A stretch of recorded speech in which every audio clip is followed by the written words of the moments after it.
आज के सेशन में आज जो एनजीटी एग्जाम 2025 का हुआ है, इसका पार्ट ए में इतना क्वेश्चन पूछा गया था, उसका कंप्लीट सॉल्यूशन यहाँ पे डिस्कस करेंगे। पहला क्वेश्चन क्या था देखिए, एक जो है कि फील्ड गिवन था, क्वेश्चन पूछा गया था फ्लास्क क्या होगा, और यहाँ पे बोला गया था कार्ल ऑफ ई का फ्लास्क क्या होगा। फ्लास्क पे होता है surface integral of E vector dot DS, और यहाँ पे जो पूछा गया था कार्ल ऑफ ई का वैल्यू, पहले यहाँ पे कार्ल ऑफ ई कैलकुलेट करना है, जो जीरो मिल रहा है, तो मिस क्लास जो आ रहा है जीरो। तो ऑप्शन जो है इसका right option A. Next question में सैटेलाइट का एक क्वेश्चन पूछा गया था केप्लर्स लॉ से। देखिए यहाँ पे ये जो होता है पेरिटी एंट्री जो है होगी, तो इसमें सरफेस से बोला गया था that means r1 equal to जो है 6.3, लास्ट यहाँ पे आएगा r जो है रेडियस, r2 जो है that is actually maximum 3.63 and जो है कि रेडियस ऑफ जो है r। तो यहाँ पे ये जो होता है कि मेजर एक्सिस का लेंथ एक इलिप्स का दैट इज इक्वल टू होता है 2a, यहाँ पे जो इक्वल होता है 2a equal to r minimum plus r maximum. तो यहाँ से जो आ रहा है 2a इक्वल टू जो ऑप्शन ए लिखा, मेजर एक्सिस का जो पाथ है 2 इक्वल टू ए आना चाहिए, तो ये ठीक है। और यहाँ पे सी जो ऑप्शन है ए राइट होगा, क्योंकि कंजर्वेशन ऑफ एंगुलर मोमेंटम यहाँ पे लगाने से जो आता है v minimum under v max that is equal to 0.7 आ रहा है, जो ऑप्शन सी में गिवन है। नहीं, ऑप्शन डी में गिवन है, रेशियो ऑफ द जो है कि speed of the satellite at FOV to the velocity जो है कि 0.7, ऑप्शन ए एंड बी इसका इसलिए राइट ऑप्शन है। तो नेक्स्ट देखिए, ये बीम ऑफ अनपोलराइज्ड लाइट बोला गया था, इस क्वेश्चन को सॉल्व करने के लिए मिलर लॉ को लगाना है। मिलर लॉ जो होता है I equal to I not first square of theta. पहला जो केस था वो अनपोलराइज्ड लाइट का, तो यहाँ पे जो आ है पहला case I1 equal to I1/2। Second case में I2 जो आएगा दैट इज इक्वल टू जो है कि यहाँ पे एंगल बोला गया था 30 डिग्री, यहाँ पे आ जाएगा I2 इक्वल टू इतना, मिलर लॉ लगाने से जो है T I dot under 8। Half polarise जो है वो क्या है कि सेकंड से 30 डिग्री एंगल पे प्लस किया गया था, दैट मींस इसमें जो आ रहा है I3 वो क्या है कि 9 आई नॉट अंडर 32। दैट मींस यहाँ पे बी जो ऑप्शन है, जो एंगल जो लाइट आएगा वेल पोलराइज्ड होगा, और इसमें जो इंटेंसिटी आ रहा है लास्ट वो है कि ऑप्शन डी में जो गिवन था वो करेक्ट है, means B and D option correct है। इसमें देखिए क्या पूछा गया था, मैक्सिमम एंगुलर सेपरेशन पूछा गया था। एंगुलर सेपरेशन का जो फॉर्मूला होता है del theta equal to delta lambda under D, और डी जो है लाइंस पर मीटर होता है, और मैक्सिमम एंगुलर सेपरेशन के लिए n का वैल्यू 1 होता है। तो फिर यहाँ पे क्या आ रहा है, डेल थीटा इक्वल टू, तो ये वैल्यू आ रहा है, इसको यहाँ पे बोला गया था कि इस यूनिट पे एक्सप्रेस करने के लिए, तो इसको एक्सप्रेस करने से जो आ रहा है 4.13, ये ऑप्शन जो डी है ये करेक्ट है। नेक्स्ट क्वेश्चन में हीलियम नियॉन लेजर के बारे में बोला गया था, कौन सा स्टेटमेंट करेक्ट है। तो देखिए इसमें इसमें है कि 4 लेवल बोला गया था, बट एक जो लेजर होता है एक 3 लेवल लेजर होता है, तो इसलिए ये ऑप्शन रॉन्ग है। बी ऑप्शन में बोला गया था नियॉन जो है एक्टिव एलिमेंट होता है, ये करेक्ट है, नियॉन होता है एक्टिव एलिमेंट। और या फिर हीलियम जो कुछ होता है वो है कि एक साइड जो नियॉन एटम होता है उसको एनर्जी ट्रांसफर करने के लिए ये यूज होता है हीलियम। ये ऑप्शन जो है बी ऑप्शन करेक्ट है, नियॉन एक्टिव मीडियम एक्टिव जो एलिमेंट की तरह बिहेव करता है। नेक्स्ट क्या है कि इसमें मोनोक्रोमेटिक लाइट आपको मिलता है, हाँ ये करेक्ट है ऑप्शन। और यहाँ पे बोला गया था highly intense and directional light होता है, लेजर का भी प्रॉपर्टी होता है, laser means light application stimulated emission of radiation, that means intense जो है कि हाईली होता है, और डायरेक्शनल एक लाइट मिलता है। मोनोक्रोमेटिक या जो है कि डायरेक्शनल लाइट यहाँ पे आता है, दैट मींस ऑप्शन डी जो है ये भी राइट है, बट ऑप्शन ए जो है ये रॉन्ग है, तो इसलिए इसका राइट ऑप्शन होगा BCD। नेक्स्ट क्वेश्चन में परसेंटेज ऑफ कॉन्ट्रैक्शन पूछा गया था, इसको करने के लिए लेन कॉन्ट्रैक्शन आपको लगाना है L equal to L not under of क्या होता है 1 minus B X square under B square और यहाँ पे वी एक्स क्या है कि वी एक्स इक्वल टू जो है कि यहाँ पे एक एंगल बनना है जो है कि 60 डिग्री। तो यहाँ से आपको लगाना है कि V X equal to 0.8 C cos of 60 degree. तो ये मिल रहा है वी एक्स का वैल्यू। तो ये वैल्यू पुट करने से एल का वैल्यू आ रहा है। क्वेश्चन पूछा गया था परसेंटेज चेंज क्या होगा, कॉन्ट्रैक्शन होगा कितना। तो दैट मींस फाइनल जो हो रहा है एल, इनिशियल क्या था कि एम नॉट था, तो इसको सिंप्लीफाई करने से जो आ रहा है परसेंटेज ऑफ कॉन्ट्रैक्शन वो है कि ऑप्शन सी में जो गिवन है 8.35%। एक क्वेश्चन हाइड्रोजन एटम से पूछा गया था, वेव फंक्शन गिवन है जो ग्राउंड स्टेट का वेव फंक्शन है हाइड्रोजन के लिए। क्वेश्चन पूछा गया था कि 1/r का एवरेज वैल्यू क्या होगा। तो देखिए इसमें जो वेव फंक्शन गिवन है साइन ऑफ 100 दैट मींस ये जो होता है L L M, that means L का जो वैल्यू है वो 0, एम का वैल्यू है 0 और यहाँ पे एल का जो वैल्यू है 1। और एक जो है कि इसको आपको याद रखना था, जो रिजल्ट होता है 1/r का average equal to 1/n² a not. तो इस वेव फंक्शन से मिल रहा है आसानी से n इक्वल टू 1। तो दैट मींस यहाँ पे जो रिजल्ट आ रहा है 1/a not, that means option D जो है करेक्ट है। नेक्स्ट क्वेश्चन में देखिए पोलराइजेशन से पूछा गया था। पोलराइजेशन जो होता है IP cos square of alpha minus beta और यहाँ पे टोटल उसमें से जो इंटेंसिटी होता है IP equal to I not under 2 plus IP cos square alpha minus beta. और मैक्सिमम के लिए इंटेंसिटी जो होता है cos स्क्वायर वाला जो टर्म है ये वर्क हो जाता है, that means I max equal to जो है कि I not under 2 plus IP आ रहा है और ये वैल्यू यहाँ पे गिवन था। तो इसको कैलकुलेट करने से जो आ रहा है ए एंड सी जो ऑप्शन है करेक्ट है। आई बी जो आ रहा है 20 watt per metre square and I not जो आ रहा है 10 वाट पर मीटर स्क्वायर, जो ऑप्शन ए एंड सी में गिवन है। नेक्स्ट क्वेश्चन जो पूछा गया था मैकेनिक्स से, क्या पूछा जा रहा है कि पोटेंशियल एनर्जी क्या होगा। देखिए इसको सॉल्व करने के लिए पहला जो है कि रेडियल कंपोनेंट जो होता है कि आर डॉट, यहाँ पे आर गिवन था, आर जो था आर डॉट ई ओवर के ऑफ थीटा। तो इसको सिंप्लीफाई करने से जो आ रहा है आर डॉट वैल्यू ए मिल रहा है और इसमें आपको लगाना है कि एंगुलर मोमेंटम जो होता है A equal to M R square theta dot, यहाँ से ये रिजल्ट आ रहा है। नेक्स्ट जो है कि ट्रांसवर्स वेलोसिटी आपको चाहिए।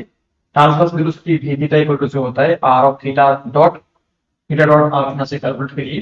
तो जो आ रहा है theta dot equal to A under M of R square. तो इसको यहाँ पे प्रूव करने से जो मिल रहा है ट्रांसवर्स वेलोसिटी का value L upon M are.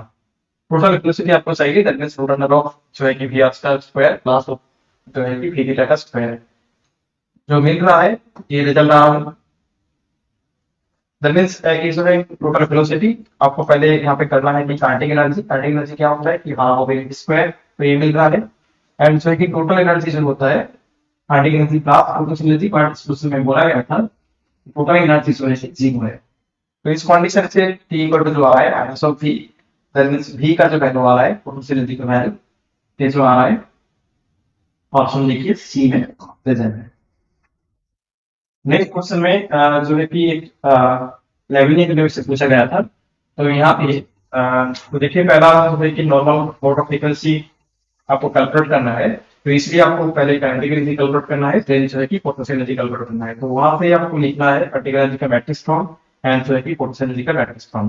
Then जो तरीका होता है normal mode of frequency calculate करने का v minus omega square t equal to 0, तो वहां से आपको मिल जाएगा ओमेगा का वैल्यू। और यहाँ पे जो ओमेगा का वैल्यू आ रहा है 2 वैल्यू आ रहा है, दैट मींस यहाँ पे नॉर्मल मोड ऑफ फ्रीक्वेंसी जो है कि 2 है, ये ऑप्शन करेक्ट है। और इसमें दो जो वैल्यू आ रहा है ये option C B and C में प्रेजेंट है, डी में जो ऑप्शन है ये करेक्ट नहीं है। दैट मींस इसका राइट ऑप्शन होगा ए बी सी होगा। बट यहाँ पे काइनेटिक एनर्जी तो आसानी से आ जाएगा, 2 पार्टिकल यहाँ पे है, एक एम पार्टिकल यहाँ पे भी एक पार्टिकल है। और देखिए काइनेटिक एनर्जी क्या होता है हाफ ऑफ एक डॉट का स्क्वायर, क्योंकि इधर मान लीजिए कि ये जो पार्टिकल है इसका जो डिस्प्लेसमेंट है x और इसका जो डिस्प्लेसमेंट है ये है y। बस यहाँ पे काइनेटिक एनर्जी आप हमसे लिख सकते हो कि half of m of x dot square plus half of m y dot का स्क्वायर। बट जब पोटेंशियल कैलकुलेट करेंगे तो उसमें थोड़ा सा आपको ठीक से देखना है यहाँ पे, क्योंकि यहाँ पे देखिए एक स्पिन a है तो इसमें से आ जाएगा कि हाफ ऑफ k इसका स्क्वायर और इस स्पिन के लिए जो आ रहा है हाफ ऑफ k y का स्क्वायर। बट ये जो स्पिन है k1 जो स्पिन है इसके लिए आपको ठीक से लिखना है, क्योंकि देखिए यहाँ पे इस स्पिन के लिए जो है कि इसमें जो डिस्प्लेसमेंट इधर भी हो सकता है और इधर भी हो सकता है, ठीक है। एलोंगेशन जो है कि स्प्रिंग के लिए दो बॉडी का इधर भी हो सकता है, इधर भी हो सकता है, और ये जो एंगल बन रहा है इसमें वो जो है कि 45 डिग्री, इसमें भी 45 डिग्री एंगल बन रहा है, ठीक है। तो इस नॉर्मल से y से जो एंगल बन रहा है 45, दैट मींस y प्राइम जो मिल रहा है y root two, and x prime जो आ रहा है that is actually x under root two. तो इसको सिंप्लीफाई करने से जो आ रहा है पोटेंशियल के रिजल्ट मिल रहा है, और यहाँ पे पोटेंशियल से आपको मैट्रिक्स फॉर्म में लिखना है। जैसे लिखना होता है आपको वही आपको लिखना है कि ये जो कंपाउंड होता है V11 V12 V21 and so है कि V22। बट यहाँ पे आपको जो है ना ये भी आपको ठीक से लिखना होगा, ठीक है। तो फिर ये इक्वेशन लगाने से रिजल्ट आ रहा है जो है कि option A B C. Next question में बोला गया था magnitude of the resultant force क्या होगा on the charge of Q पे। तो देखिए इसमें जो आ रहा है सिंपल क्वेश्चन था, प्रॉब्लम सॉल्व से आप कर सकते हो। जो रिजल्ट मिल रहा है ऑप्शन सी। ये क्वेश्चन जो है आईआईटी जैम से पूछा गया था, 2024 का क्वेश्चन है ये।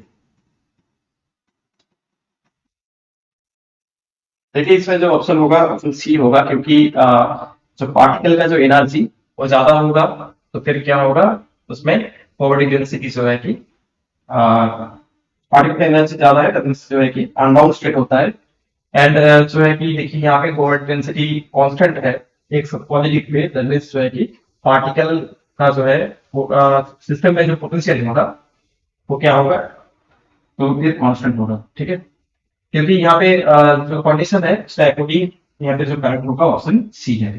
नेक्स्ट क्वेश्चन जो है कि भान गैस से पूछा गया था और क्रिटिकल कांस्टेंट के बारे में। क्रिटिकल कांस्टेंट जब होता है भान गैस के लिए Pc equal to 3b, Pc equal to a upon 27 square, Pc का वैल्यू होता है 8a अंडर 27 rp।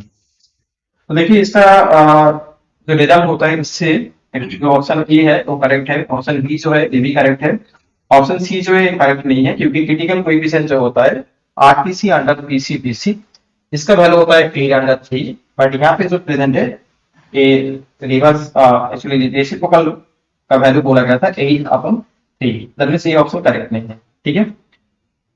और यहाँ पे एक ऑप्शन दिया था कि n मोल के लिए जो है कि भान गैस का इक्वेशन क्या होगा, यही होता है p plus n square a under b square g minus n b equal to n। तो इसलिए इसका जो राइट ऑप्शन होगा A B D. Next question में एक्सरे से पूछा गया था कैरेक्टरिस्टिक एक्सरे के लिए जो मोजले लॉ होता है root over of nu is proportional to Z minus sigma, जहां पे न्यू जो है कि फ्रीक्वेंसी ऑफ एक्सरे होता है, जेड जो है एटॉमिक नंबर, सिग्मा जो है कि स्केलिंग कांस्टेंट। और न्यू एंड लैम्डा का बीच में जो रिलेशन होता है lambda equal to C upon nu. तो देखिए ये रिलेशन आ रहा है, बट यहाँ पे आपको एक कंसीडर करना है कि जो है कि सिग्मा का जो वैल्यू है तो स्केलिंग कांस्टेंट जो है बहुत एलिमेंट के लिए सेम है, क्योंकि ये सेम सीरीज ऑफ एलिमेंट है।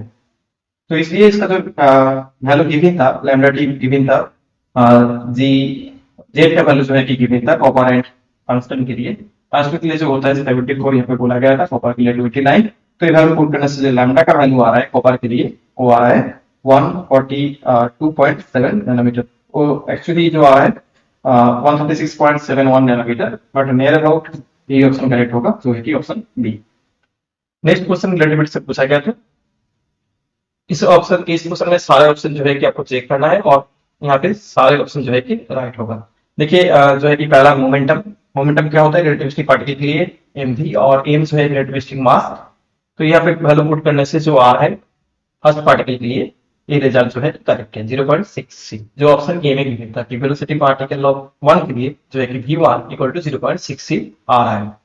नेक्स्ट पूछा गया था kinetic energy of the particle 1 के लिए क्या होगा। काइनेटिक एनर्जी का जो फॉर्मूला होता है T equal to a minus m not of c square. तो ये वैल्यू पुट करने से जो रिजल्ट आ रहा है ये रिजल्ट आ रहा है जो ऑप्शन बी है ए भी है। तो नेक्स्ट क्वेश्चन में बोला गया था कि वेलोसिटी ऑफ पार्टिकल 2 का 1 के रिस्पेक्ट में, दैट मींस v ऑफ 2 पूछा गया था, दैट मींस जो है कि रिलेटिविस्टिक वेलोसिटी फार्मूला जो होता है वो आपको यूज करना है।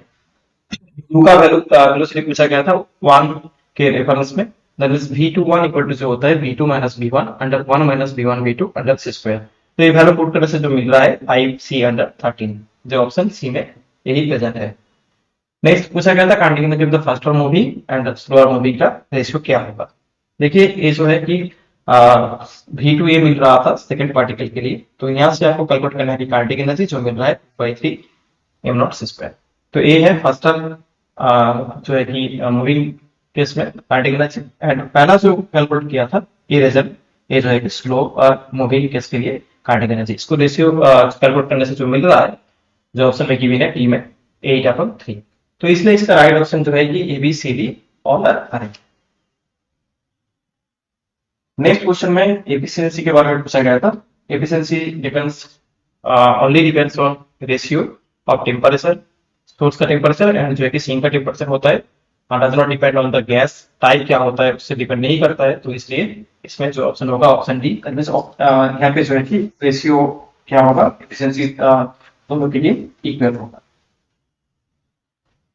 नेक्स्ट इस क्वेश्चन में थोड़ा सा डाउट है कि magnetic susceptibility define of the action of the acquiring the magnetization. देखिए इसमें बोला गया था कि मैग्नेटाइजेशन के बारे में जो है मैग्नेटिक ससेप्टिबिलिटी क्या क्या हो सकता है, प्रॉपर्टी उसको पूछा गया था कि भी पॉजिटिव और नेगेटिव। हाँ, मैग्नेटिक ससेप्टिबिलिटी पॉजिटिव भी हो सकता है, नेगेटिव भी हो सकता है। जैसे डायमैग्नेटिक के लिए नेगेटिव होता है, पैराफेरो ऐसे मटेरियल के लिए पॉजिटिव होता है। नेक्स्ट क्या बोला गया था कि have a value close to 1 for paramagnetic. देखिए ये ऑप्शन करेक्ट भी हो सकता है या ये रॉन्ग भी हो सकता है, क्योंकि पैरामेट्रिक मटेरियल के लिए जो है कि लेस देन 1 होता है, बट कुछ पैरामेट्रिक मटेरियल होता है इसमें टेंस टू 1 होता है। ठीक है, तो इसलिए ये ऑप्शन करेक्ट भी हो सकता है या रॉन्ग भी हो सकता है। नेक्स्ट ऑप्शन जो है ये तो करेक्ट नहीं होगा, क्योंकि यहाँ बोला गया था increase with increasing magnetic field. Magnetic field increase करने से ससेप्टिबिलिटी भी इंक्रीज करेगा। जो मटेरियल जो है लीनियर मटेरियल होता है मैग्नेटिक मटेरियल, उसका उस केस में देखेंगे तो क्या है कि डायमैग्नेटिक, अब मान लीजिए कि डायमैग्नेटिक जो मटेरियल है वो क्या है कि लीनियर मैग्नेटिक मटेरियल है, उसके लिए तो मैग्नेटिक फील्ड इंक्रीज करने से ससेप्टिबिलिटी इंक्रीज नहीं होता है। तो इसलिए ये ऑप्शन नहीं करेक्ट है। But for non linear material जैसे फेरोमैग्नेटिक मटेरियल उसके लिए ये ऑप्शन करेक्ट होगा, बट यहाँ पे स्पेसिफिक कोई मटेरियल बोला नहीं गया था, तो इसलिए ये ऑप्शन जो है ये भी करेक्ट नहीं है।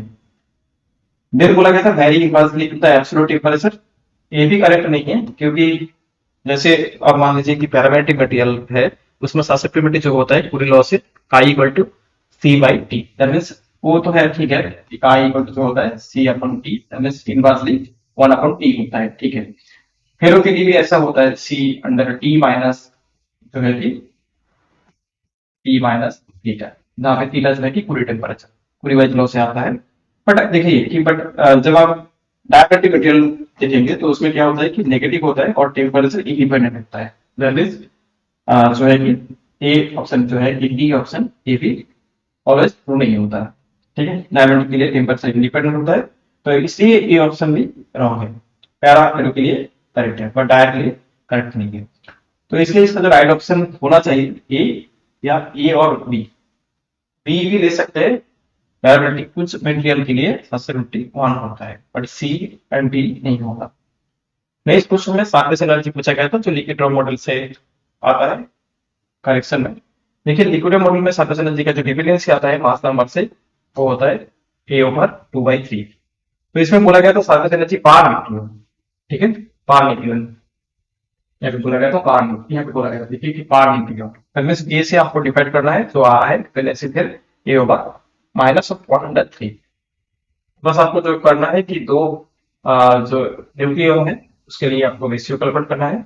इसमें ए का वैल्यू यहाँ पे गिवन था, तो यहाँ से जो आ है 4/3, तो इसलिए इसमें राइट ऑप्शन है ऑप्शन डी।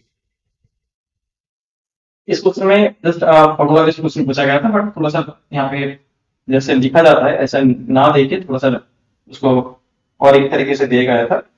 देखिए यहाँ पे जो होता है ना कि एवरेज एनर्जी का जो फॉर्म होता है माइनस डेल एल बीटा और एल जेड ऐसा होता है, बट क्वेश्चन में जो बोला गया था -100 जेड और del Z under del beta, थोड़ा सा इसको और एक फॉर्म में लिखा गया है। ठीक है, बट इसका जो राइट ऑप्शन होगा ओनली ऑप्शन ए। इस क्वेश्चन में जो है कि सोडियम और जो है कि क्लोरीन के लिए बोला गया था बॉडी डायगोनल ऑफ एक यूनिट क्यूब अंडर सेल के लिए क्या होगा। देखिए बॉडी डायगोनल जो होता है अंडर 3a एंड यहाँ पे इसमें मिलेगा कि हाफ, ये ऑप्शन करेक्ट होगा। ठीक है, तो इस क्वेश्चन में देखिए जस्ट आपको लगाना है लाइटन बोला गया था हाइजेनबर्ग अनसर्टेनिटी प्रिंसिपल जो एनर्जी एंड टाइम के बीच में होता है, del of E del of T equal to A square under 2, तो यहाँ पे वैल्यू पुट करने से इलेक्ट्रॉन वोल्ट में लिखना है, तो ये आ है ऑप्शन डी।